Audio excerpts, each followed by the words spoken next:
Calling Bangladesh interim government an absolute failure oversimplifies what was always a limited and difficult task.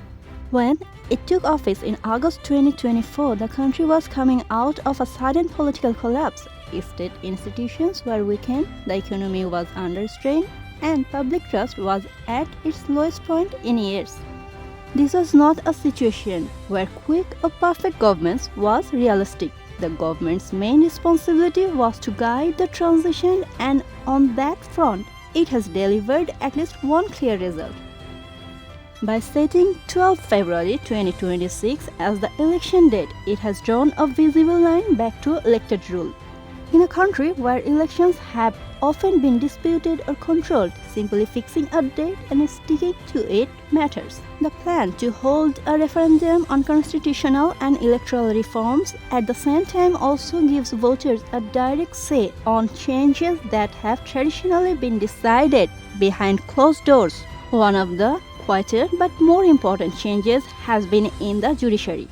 For the first time, real steps were taken to remove executive control over judges' appointments and posting. This reform was written into the constitution decades ago but never properly applied.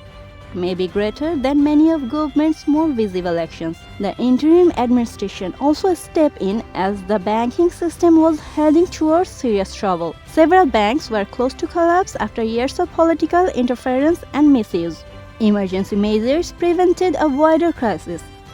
Just as importantly, the government openly admitted how deep the problems were, creating a record that future authorities can act on. The ban on Awami League remains controversial and raises concern over political inclusion. Still, it reflects an attempt to prevent the immediate return of a system many associate with abuse of power, even if the method and timing are open to debate. This does not erase real failures. Law and order problems, mob violence, weak police reform, and slow anti-corruption efforts have hurt public confidence. But transitional governments are not designed to fix everything. Their real test is whether they can stabilize the system and remove some of its worst structural distortions.